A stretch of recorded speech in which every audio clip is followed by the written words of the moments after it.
अस्सलाम वालेकुम। हम चैप्टर 7 पे पहुंच गए हैं। तो page number 76 of the book. Last time जब हम मिले थे तो we talked about that incident, खाने काबा को रिकंस्ट्रक्ट करने का। तो वहाँ पे हम रुके थे लास्ट टाइम। अब लेज़ली हेज़ल्टन आगे बढ़ती हैं और वो जो मशहूर वाक़ा है गारे हिरा का, उस पे she is coming to that. तो ये शुरू करती है कि perhaps it could only have happened when he was 40। इसी उम्र में ये होना था। इफ़ यू आर फॉलोइंग तो आप वाकिफ होंगे कि 30s तक हम पहुंच गए थे। तो अब ही इज़ नियरिंग 40 हुजूर सल्लल्लाहु अलैहि वसल्लम। और जो ये मामला होना था ये 40 की ही उम्र में होना था। क्यों? Given the auspiciousness of that number. ये जो नंबर है 40, ये मिडिल ईस्ट में बहुत इम्पोर्टेंस रखता है। बेडोइंस के लिए मिसाल के तौर पे ये एक हीलिंग नंबर है। तमाम जो उस वक़्त में बीमारियां वगैरह रही होंगी उनका कॉमन क्योर, उनका इलाज क्या होता था? एक काइंड ऑफ एक मिश्रण, एक काइंड ऑफ एक ना, जिसमें घी, ऑलिव ऑयल और कुछ हर्ब्स मिलाते थे। And they would call it अल अरबाइन, विच इज़ अगेन द 40। अरबाइन is for 40। Traditional healers would say कि अगर हड्डी टूट जाती है तो it takes 40 days to mend itself. तो as western doctors would tell you 6 weeks। Arabs के अंदर कस्टम था कि कोई भी शख्स उस पर आप हमला नहीं कर सकते, अटैक नहीं कर सकते if he is 40 paces of his home. या अगर वो किसी की प्रोटेक्शन में हो, किसी ने उसको शेल्टर दिया and he is just 40 paces के अंदर है, तो no matter how just the causes can not be attacked. So this would tell you कि 40 was kind of a new lease on life, नई जिंदगी। That is 40। नई जिंदगी इन द फॉर्म ऑफ अल अरबाइन, मतलब जब आप when you would have something this have any kind of disease, so you would have this al arba'in and you would get a new life. Similarly, if a person was to be attacked, this had to be done outside that 40 yard. तो 40 yard के अंदर अंदर you were once again safe, तो it gave you a lease to life once again. तो 40 that is gives a new lease of life, says Leslie Hazelton. और इसी वजह से ये जो नंबर है it constantly appears in sacred books. Middle east की जो बुक्स है उनमें 40 अक्सर आता है। हज़रत नूह, उनका जब उनके वक्त में जो सैलाब आया, 40 days तक वो सैलाब रहा। जो Israelites were wandering in deserts after the exodus, वो भी 40 साल तक रहा। हज़रत मूसा माउंट सिनाई पे कितने टाइम रहे? 40 nights। हज़रत ईसा विल्डरनेस में कितने टाइम रहे? 40 days and nights। So these are all 40। और ये जो नंबर है ये सिग्निफाई करता है एक वक्त, एक स्ट्रगल का वक्त, as if preparation for something new. और अगर हम इसको अब मिडिल जो मिडिल एजेस हैं उस एरा में भी अगर इसको देखेंगे तो there would be something interesting. इस एरा में जो लाइफ एक्सपेक्टेंसी है it's already very low. We have already talked about it somewhere else. तो जब लाइफ एक्सपेक्टेंसी बहुत कम है and you are entering into 40s, it's kind of you have lived and it's kind of a new lease to life. You could now, those that are in 40s, they could now as a begin anew कि मामलात हो चुके हैं। जैसे मामलात होते क्या हैं? मामला होते हैं कि यू वांट थोड़ा सा कुछ रोज़गार, कुछ ज़रिया आपका रोज़ी का, फिर शादी, औलादें, बस ये है। तो वो बाय 40 तो हो चुका होता था, बड़े आराम से बाय 30 हो चुका होता था इस एरा में। तो when you are 40 you are done with all responsibilities, so you could like start एंड न्यू। It marked as if you have completed your life, 40 हो गया, and now you could step into your destiny. This is the phrase Leslie Hazelton uses, step into one's destiny. What were you actually wanted to be, अब सारी जिम्मेवारियां हो चुकी हैं. Now you become what you become after your 40. तो ऐसा ही था. साल था 610, रमज़ान का महीना था. वो जैसे काफ़ी सालों से हुजूर सल्लल्लाहु अलैहि वसल्लम करते आ रहे थे.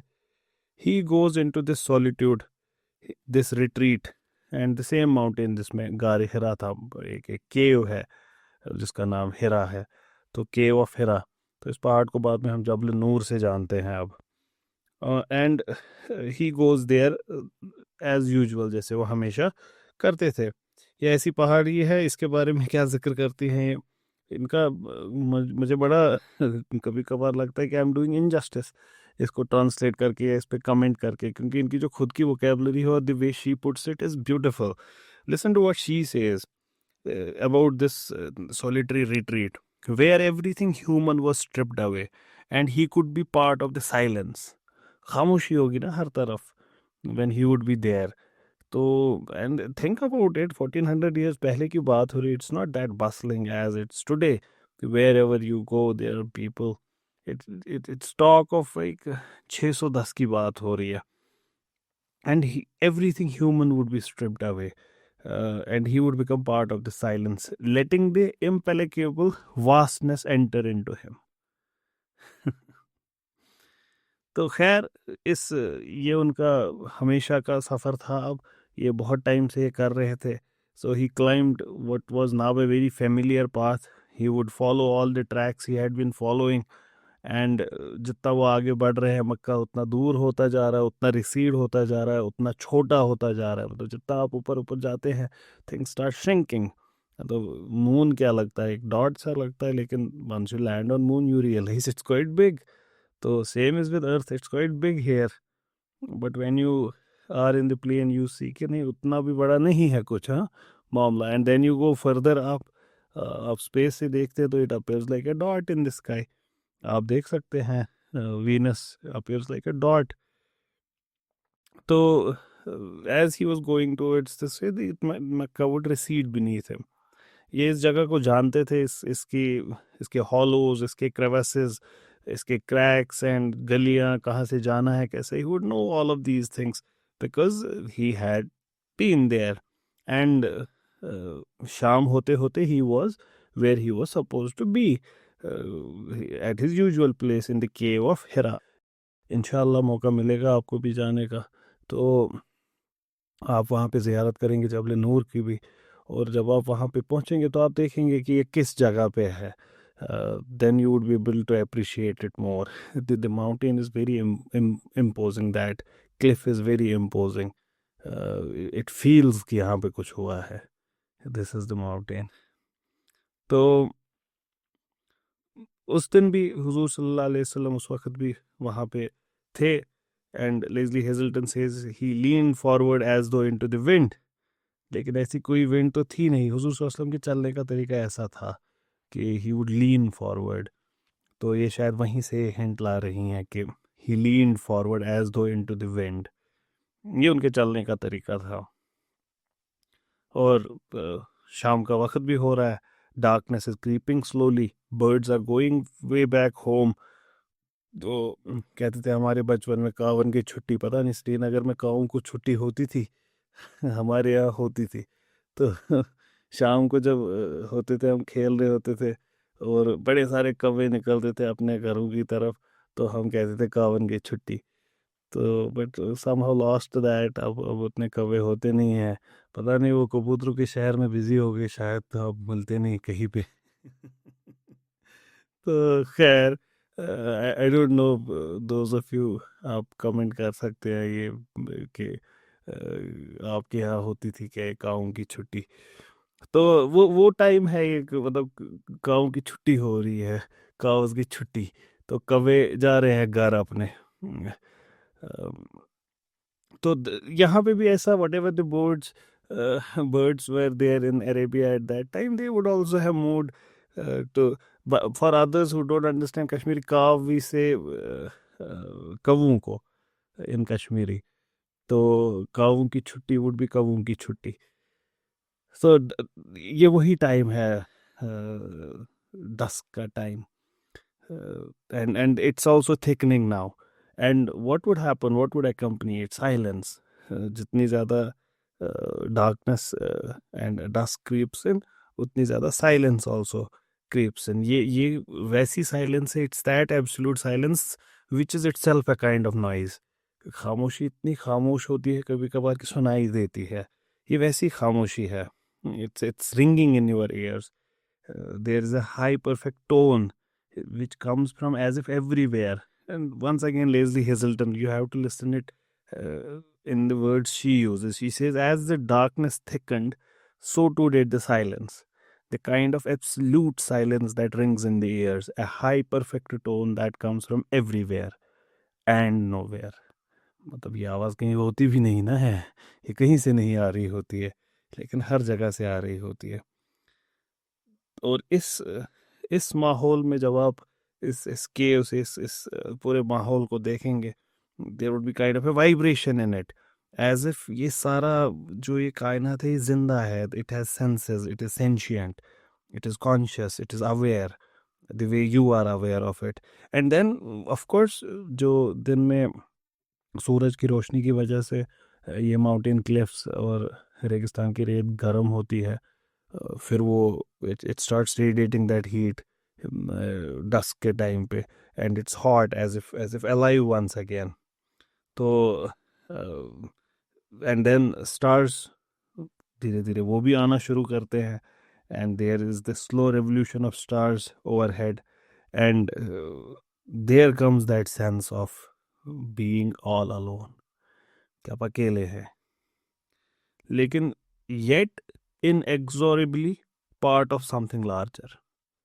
कि आपको महसूस होता है कि आप कितने अकेले हैं इस कायनात में. जब हमारी ज़िंदगी इतनी बिजी है, हर वक्त we are surrounded by things, we have kept ourselves busy, that we never get that feeling of how lonely we could actually B.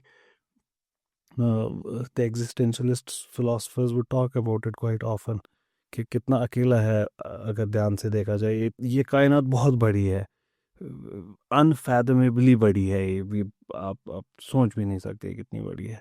और इसमें एक टाइनी स्पेक है जिसको आपको लग रहा है मैं अर्थ की बात कर रहा हूँ, मैं इस गैलेक्सी की बात कर रहा हूँ, मिल्की वे की. उस मिल्की वे में टाइनीएस्ट स्पेक है आपका सोलर सिस्टम. उस सारे सोलर सिस्टम में एक छोटा सा डॉट है, earth. And then on that you are one dot, one human. इसको पर्सपेक्टिव में अगर डालें, think of it like this, almost entire space is खाली, मैटर इज ऑलमोस्ट 0%. ये पूरी जो कायनात है, यूनिवर्स है, इसमें जो ये मैटर है, अर्थ है, सन है, मून है, इतने सारे स्टार्स है, यूनिवर्स ऑलमोस्ट एम्प्टी है, खाली है. ये इतना कम है, और आप खुद सोचिए कि ये कितना कम है. तो और ऐसे माहौल में this would dawn upon you. You would really sense what is life. You would feel existence the way it should be, which is older, which is deeper than these cruelties of life or whatever good it presents to you. Its savagery is at its good. आपको उससे आगे की ज़िंदगी भी अब दिखेगी. हुजूर सल्लल्लाहु अलैहि वसल्लम यहाँ पे करते क्या थे, we don't know. Was this meditation or was it just a vigil? We don't know. Did he chant something? Would he recite something? Would he pray? What was his form of prayer? Not much is known. Or did he simply stand there in gratitude कि कहाँ से मैंने शुरू की अपनी ज़िंदगी. I was orphan. I was born an orphan. I was doubly orphaned. And some would say triply orphaned because grandfather is also no more. And how from that humble beginning I now have a standing in this life. I have a well settled family. I'm able to take care of people, and I have respect in the society. I'm recognized well in it. So maybe he would stand there in simple gratitude, और वो दिल है छोटा सा, छोटी सी आशा, वो छोटी छोटी खुशियाँ जो उनकी ज़िंदगी में है, ग्रांटेड अगेंस्ट ऑल एक्सपेक्टेशन, तो maybe he was there for that, God knows, we don't know. Or was there a certain watchfulness about him, as if he was aware of something is going to happen, that he was there, that he knew something awaits. Uh, you know, अलामा शिबली नोमानी ने बड़ी खूबसूरत तफसीर लिखी है, sorry सीरत लिखी है, और उसमें वो जिक्र करते हैं इस चीज़ का, कहते हैं कि the profit was aware of it. हुजूर सल्लल्लाहु अलैहि वसल्लम जानते थे कि मेरा कुछ मकसद है, और I am, there is divine hand in all of this, and something is coming my way. He was aware of it. We might talk about it later. Leslie Hazelton कहते हैं, we would not know what was he there for. यही vigil था, meditation था, gratitude था, इबादत, we don't know. एक ही चीज हमको पता है, if he was seeking peace, चैन के कुछ लम्हे, if that is what he was seeking, on that night he would experience anything but that. उस रात peace is the last thing he is going to see. He's going to see something else. What happened on Mount Hira? हमारे पास क्या है? हमारे पास रिवायतें हैं इसकी.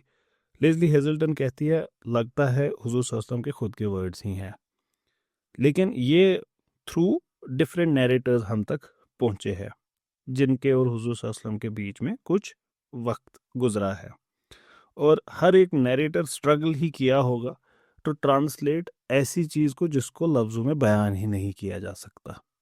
ये बहुत इम्पॉर्टेंट है. मिस्टिकल एक्सपीरियंस, हुजूर सल्लल्लाहु अलैहि वसल्लम के उस एक्सपीरियंस को लफ्ज़ों में डालना, लफ्ज़ हमेशा it falls short of doing justice to what has actually happened, but it somehow works. Language ऐसी है कि आपको भी समझ आ रहा है मैं क्या कह रहा हूँ, लेकिन हकीकी मायने में अगर ध्यान से देखें तो लाइफ क्या क्या जस्टिस करेगा लफ्ज़, किसी भी चीज़ के बारे में क्या जस्टिस करेगा. तो जैसे हम नाज शरीफ लिखते हैं, क्या तारीफ बयान करे लफ्ज़ों में, वर्ड्स ऑलवेज फॉल शॉर्ट, कुछ किया ही नहीं जा सकता. या हमारी मंडेन लाइफ में वेरी टेस्टी बिरयानी, क्या जस्टिस करेगा टेस्टी बोलना कि ये कितनी खूबसूरत है. It's very difficult. और telling your beloved I love you, वो लफ्ज़ों में तो आपने थोड़ा सा वाइब्रेशंस हवा में, रेयर फ्रैक्शंस आपने क्रिएट किए, हो गया, और उनके मेम्ब्रेन पे एयर के वो साउंड टकराई और उन्होंने वो सुन लिया. लाओ, कोई नहीं जानता, बस आप जानते हो कि आपके अंदर का मामला क्या है जब आप वो बोलते हैं. Words often do injustice to such matters. तो यहाँ पे भी how could they have narrated what can not be narrated, कि हुआ क्या था. इन्हीं रिवायतों में से एक रिवायत हज़रत आयशा से, it's credited to her.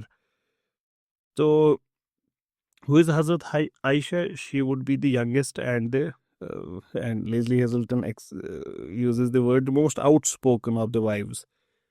He would marry later. Hazrat Khadijatul कुबरा, इनके बाद हुजूर सल्लल्लाहु अलैहि वसल्लम ने शादी की. जब वो नहीं रही दुनिया में तो उसके बाद उन्होंने शादी की, और he married a few women, and the youngest of them was Hazrat Aisha. तो उनसे रिवायत है, वो कहती हैं कि हुजूर सल्लल्लाहु अलैहि वसल्लम ने फरमाया, तो शी इज़ कोटिंग हुजूर सल्लल्लाहु अलैहि वसल्लम, कि क्या हुआ उस दिन. तो हुजूर सल्लल्लाहु अलैहि वसल्लम फरमाते हैं कि जब हज़रत जिब्रील आए, उस वक़्त तो नहीं पता था हज़रत जिब्रील आए, उस वक़्त तो बस एक फ़रिश्ता आया, an angel came to me. मैं उस वक़्त खड़ा था, I had been standing, and at that moment when he came, I fell on my knees and I crawled away. My shoulders were trembling. I thought of hurling myself down the mountains, but he appeared to me as I was thinking this and said, Muhammad, I am Gabriel and you are the messenger of God. फिर उन्होंने मुझसे कहा, recite, इकरा. I said, what shall I recite? Then he took me and he pressed me tightly 3 times. उन्होंने मुझे जोर से जकड़ा, एंड तब तक जकड़ा as if I was almost, मेरी सांस रुक गई थी, एंड आई थॉट कि I would die. And then he said, recite in the name of thy Lord who created man from a clot of blood. तो ये वही सूरत है जिससे आप सब वाकिफ होंगे. तो एक चीज़ मुझे लग रहा है, ये बड़ी सारी रिवायत को इकट्ठा करके एक नैरेटिव दे रही हैं, क्योंकि हमारे यहाँ ये थोड़ा डिफरेंटली कहा गया है, लेकिन ऐसा भी है डिफरेंट रिवायत में ऐसा हुआ है. जैसे for example hurling my self down from the mountain Craig, ये इस रिवायत में हमारे यहाँ नहीं है, हमारे यहाँ किसी और रिवायत में है, लेकिन है. ये आगे उस रिवायत को भी कोट करती है, लेकिन ये उस रिवायत को जो अभी कोट करेंगी हज़रत Ibn Zubair, he would be a later follower of the prophet सल्लल्लाहु अलैहि वसल्लम, ये उनको कोट करती है. लेकिन हमारे यहाँ वो quote is placed several days after this event. कहने का मतलब इस इवेंट के बारे में ऐसा ही है कि एक फरिश्ता आता है जो उस वक्त नहीं मालूम कौन है, वो ऐसे इकरा वाला जो इंसिडेंट है वो हो जाता है. फिर हुजूर सल्लल्लाहु अलैहि वसल्लम he comes rushing home in our narrative, and हज़रत खदीजा से मिलते हैं और हज़रत खदीजा से कहते हैं कि ऐसा हुआ है. And if I am not mistaken, ये रिवायत में है, ही से ज़म्बलूनी cover me something has happened. एंड हज़रत खदीजा उनसे कहती है कि आपके साथ कुछ बुरा नहीं होगा, you are a good person, nothing bad would happen to you, God would not do that to you. And then हुजूर सल्लल्लाहु अलैहि वसल्लम को हज़रत वो वरका के पास ले जाती हैं, तो वरका उनसे कहते हैं कि दैट वाज हज़रत Jibril and you are a prophet. फिर कुछ दिन तक ये जो मामला है वही का ये रुक जाता है. तो उसके बाद ये कहा गया है that he would feel as if hurling himself down from the mountain. तो once again, as a writer would do, इसमें एक प्लॉट बनाने की कोशिश इन सारे नैरेटिव्स को एक जगह लाकर. तो कहती हैं ये नैरेटिव आगे कंटिन्यू होता है, और इब्न ज़ुबैर, हज़रत इब्न ज़ुबैर, इनसे फिर रिवायत है कि वो फरमाते हैं कि हुजूर सल्लल्लाहु अलैहि वसल्लम ने फरमाया कि आई रिसाइटेड इट, जो फरिश्ते ने मुझसे कहा मैंने वो रिसाइट किया, और फिर वो फरिश्ता चला गया. मैं नींद से जागा, एज इफ ये सारे अल्फाज मेरे दिल पे देवर एनग्रेव्ड. फिर हुजूर सल्लल्लाहु अलैहि वसल्लम फरमाते हैं कि मुझे पूरी कायनात में, अल्लाह ताला की क्रिएशन में, I don't dislike anything as much as I dislike a poet और ए मैड मैन. यहाँ तक कि I could not even bear to look at either of them. लेकिन इस मौके पे मुझे लगा या तो मैं एक शायर हूँ और I am a madman. और अगर ऐसा है कि मैं इन दोनों में से कोई हूँ, तो Quraysh would not call me this. मैं ऐसा नहीं होने दूंगा कि कोई मुझे एक शायर बुलाए. I shall take myself to a mountain and hurl myself down from it, और I will find respite in death. That's where I will find my ease. ऐसा नहीं होने दूंगा कि कोई और मुझे शायर कह के बुलाए.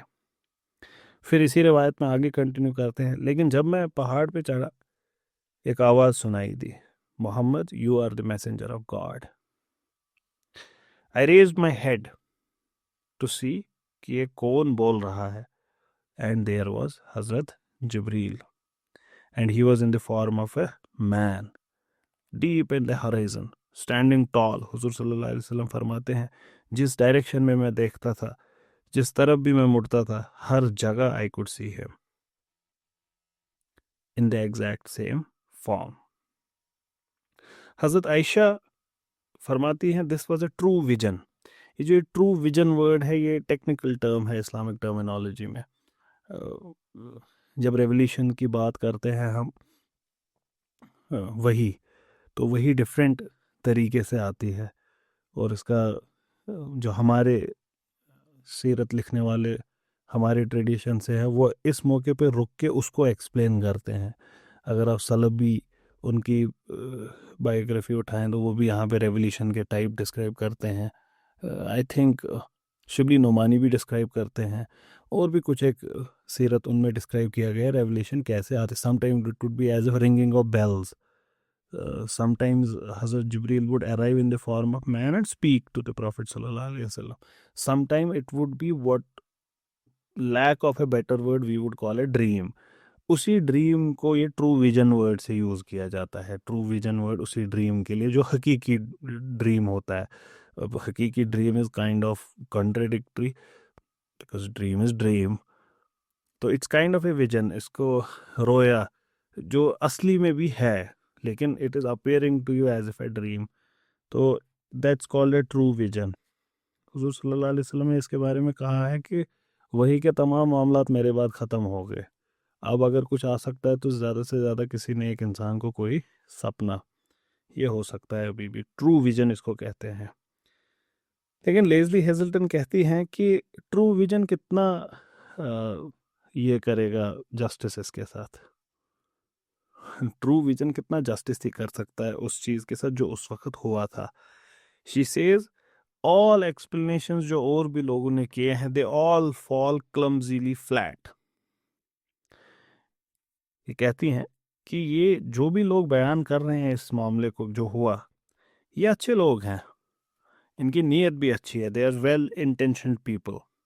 लेकिन the problem is they are explaining what they have never felt. हम सब की दिक्कत यही है कि हम सब एक्सप्लेन करने की कोशिश कर रहे हैं उस चीज़ को जो हमने कभी महसूस ही नहीं किया. We have never experienced in it. और जब हम ऐसा करते हैं जिसको हमने एक्सपीरियंस नहीं किया, हम उसको ओवर सिंप्लीफाई करते हैं. We simplify it. और एक प्रॉब्लम जो हमारी है सबकी, जब भी हम इस मामले को बयान करते हैं, we are turning the metaphysical into physical. जैसे हुजूर सल्लल्लाहु अलैहि वसल्लम को क्या देखा हॉरिज़न पे, व्हाट वाज इट एक्चुअली. हमारे पास अल्फाज ही नहीं, हम क्या बोलेंगे. हम यही बोलेंगे Gabriel in the form of a man. But is that how man appear on the horizon wherever you look? Of course not.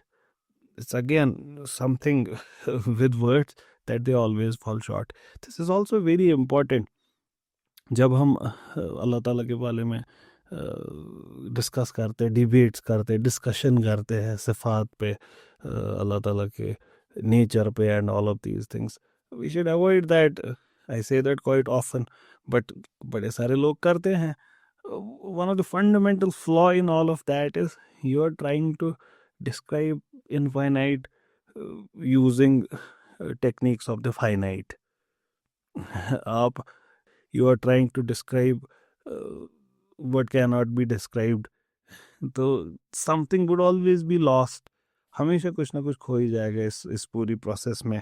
जब भी आप ये काम करेंगे तो वहाँ पे भी ऐसा ही होता है कि whenever we try to explain what has happened, we fall short of what has happened. It is as though the moment itself were cloaked, as though too close an account of what happened that night were beyond human comprehension, which is in fact exactly how Huzur Sallallahu Alaihi Wasallam experienced it. Something beyond human comprehension. Where his reported words come to life is not in the angelic apparition, but in the palpable feeling of terror. ये भी बड़ा interesting है जो ये कह रही हैं. ये कह रही है कि ये जो जितने भी वर्ड्स हैं जो मुंसलिक है, जो कहा गया है कि हुजूर सल्लल्लाहु अलैहि वसल्लम ने कहा है, हमारे लिए ये जो हदीस है, मोस्ट ऑफ देम आर सही हदीस. तो we believe that they are actually what the prophet said सल्लल्लाहु अलैहि वसल्लम. But she would take it with a pinch of salt, क्योंकि ये जो हदीस क्रिटिसिज्म का साइंस है, ये हमारा लोकली डेवलप्ड है. ये this is our contribution to the world. This doesn't exist elsewhere. तो western scholars are often skeptic about it कि how come there can be chain of narrations and all of these things, जिसको हम सनद कहते हैं, इसनद कहते हैं. So they western scholars have often been very skeptical about them. तो सो शी सेज कि ये जो रिपोर्ट्स में वर्ड्स हैं, ये हकीकी उसी वक्त लगते हैं जिस वक्त ये उस टेरर को बयान करते, उस वक्त लगते हैं कि ये सच है, ना कि उस वक्त जब भी किसी फरिश्ते का डिस्क्रिप्शन बता रहे होते हैं. वंस अगेन वही secular way of looking at things कि जो ज़्यादा प्लॉजिबल है वो यही है कि he felt terror of because of whatever happen. ये वट एवर को डिस्क्राइब करना in angelic forms is something she is kind of denying in a way कि ये जो एंजेलिक फॉर्म इसको दिया गया है कि what he saw on the horizon, वो उसमें these words do not come into life कि what actually happened on that day. ये जो ये पैनिक डिसओरिएंटेशन है, ये जो टूटना है as if everything has split, everything familiar is gone, that feeling of being overwhelmed to what extent? To near death experience. By what? By something which is larger than life, larger than you, larger than everything you have known, larger than everything you had anticipated. वो जो feeling create करेगा, that terrible awe, that which no mind can comprehend, that is what makes it come to life. That's what makes this incident appear real and truthful, not the presence of an angel in the horizon. In short, a terrible awe. ये जो ये awe word है ये बड़ा interesting word है, क्योंकि हमारी vocabulary में भी है. और लेस्ली हेजल्टन कहती है, एंड आई एग्री, कि आज के लोगों के लिए बड़ा डिफ़िकल्ट है समझ पाना what it means to be in awe. Why? Because हम अल्फाज को बड़े क्या करते हैं, हम इसको बड़े आराम से ना लिबरली यूज़ करते हैं. जैसे आई लव यू को हम बड़े लिबरली यूज़ करते हैं. ये मेरा दोस्त है, तुम्हें जुमा 8 दिन नहीं हुए साथ, एक दूसरे को तुम जानते नहीं हो, ये मेरा दोस्त है. ठीक, तो हम बड़े लिबरली वर्ड्स को यूज़ कर देते हैं, हम वादे बड़े लिबरली करते हैं. ऐसे ही एक वर्ड है जो हम सब के मॉडर्न लिंगो में है, ऑसम. तो ऑसम हम यूज़ करते हैं किसी भी चीज़ को डिस्क्राइब करने के लिए. How is clubhouse to you? I feel clubhouse is awesome. How is this lecture series that सुल्काक is doing? It's awesome. How was your dining experiences in Lizzie's restaurant? It was awesome. How is the biryani? It's awesome. Himesh का नया गाना? It's awesome. तो हमारे लिए awesome की degree हमने इतनी नीचे लाई है, इतना गिरा दिया है हमने इस वर्ड को, तो we would not understand what it means to say something is awesome. और awful भी हम किसके लिए यूज़ करते हैं? Bad movie, it was awful. या फिर फॉर ए बैड मील, अच्छा खाना ना हो तो उसको हम बोलेंगे इट्स ऑफुल. तो हम वो लोग हैं जो ऑ को एक्चुअली कभी महसूस ही नहीं कर पाते. ज़्यादा से ज़्यादा हम इसके करीब तब आते हैं जब एक अच्छा मैसिव अर्थक्वेक होगा. उसके अलावा we are protected from this awe. हम वो लोग नहीं हैं जो जानते हों कि what it means to stand alone in a thunderstorm on the open plains. अपनी सांस को महसूस करना, हम वो लोग नहीं हैं जो उसको महसूस कर पाते. तभी तो हमको वो शहर घूमना पड़ता है सनरूफ खोल के, और वहाँ से बाहर निकलना पड़ता है ताकि वो हवा टकराए, क्योंकि हमने नेचुरल हवा को महसूस ही नहीं किया कभी. जब वो समंदर के किनारे like thousands of miles ocean पे चल रही होती है, and they move the ocean with themselves, तो वो हमने कभी महसूस ही नहीं किया. वो tons of water pounding on the shore, we never see that. हमारी जिंदगियां, these are caught and captured in boxes. हम डिब्बों में बंद हैं. हम दरवाज़ा बंद करते हैं अपने कमरे का, वो कमरा भी एक डिब्बा होता है.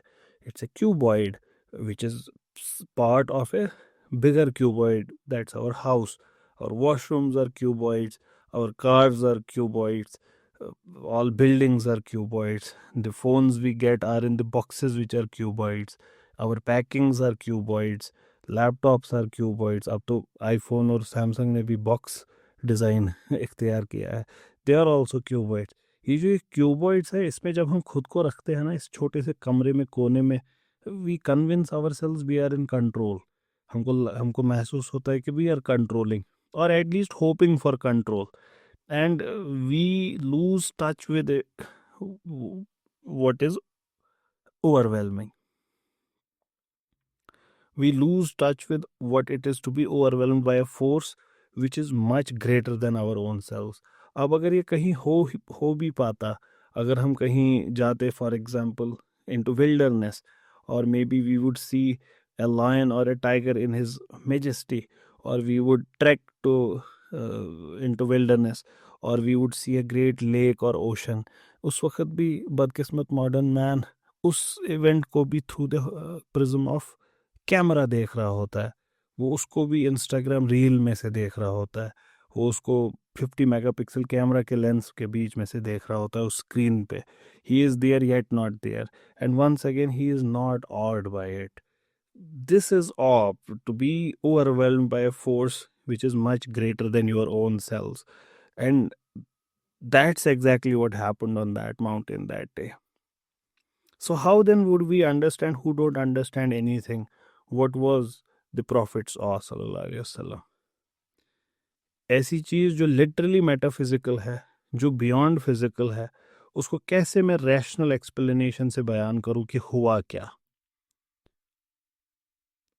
Yet while the attempt to reconstruct, and once again देखिए कितनी ब्यूटीफुल वोकेबलरी यूज करती हैं ये और क्या कहती है, I love her writing style. ये कहती है yet while the attempt to reconstruct mystical experience may well be absurd, कि मिस्टिकल एक्सपीरियंस को अगर लफ्जों में हम रिकंस्ट्रक्ट करने की कोशिश करें, it would B absurd. One can at least be a fool for trying rather than a different kind of fool for not trying. आपको ये समझ तो वैसे भी नहीं आएगा तो यू वुड बी अ फूल लेकिन बेहतर है instead of being that kind of fool who did not even try to understand it, let's be those fools who at least try to understand it. How then would she explain it? We will see in the next session inshallah. एक बहुत मशहूर किताब है the idea of Holi. Idea of Holi को हमने जब हमने religious philosophy की सीरीज़ की थी, वो अभी यूट्यूब पे नहीं आई है, पॉलिटिकल सोशल फिलॉसफी के बाद यूट्यूब पे इंशाल्लाह आएगी वो। उसमें हमने रोडॉल्फ ऑटो को बहुत कोट किया था आइडिया ऑफ होली में, मिस्टिकल एक्सपीरियंस पे जब डिस्कशन किया था, तो उस किताब को ये कोट कर रही हैं, and she is going to take from Rudolf Otto. हमारे यूट्यूब पे एक लेक्चर भी है उस पे इस वक्त भी अवेलेबल, मिस्टीरियम ट्रिमेंडम एट फैसनांस, ऐसा करके कुछ है हमारे यूट्यूब पे, हम नॉट श्योर दो, हारून कह सकते हैं। खैर उसको देखे अगर होगा यूट्यूब पे तो, otherwise will look at it. हाँ शायद उसमें क्या नाम है उसका, एक हमारी शॉर्ट मिनी सीरीज़ है 4 एपिसोड्स की, द बेस्ट ऑफ क्रिएशन, शायद उसमें इसका जिक्र है, तो 2 में से एक आप देख ले वहाँ पे। Will see each other next time inshallah and continue it from here. Assalamu alaikum.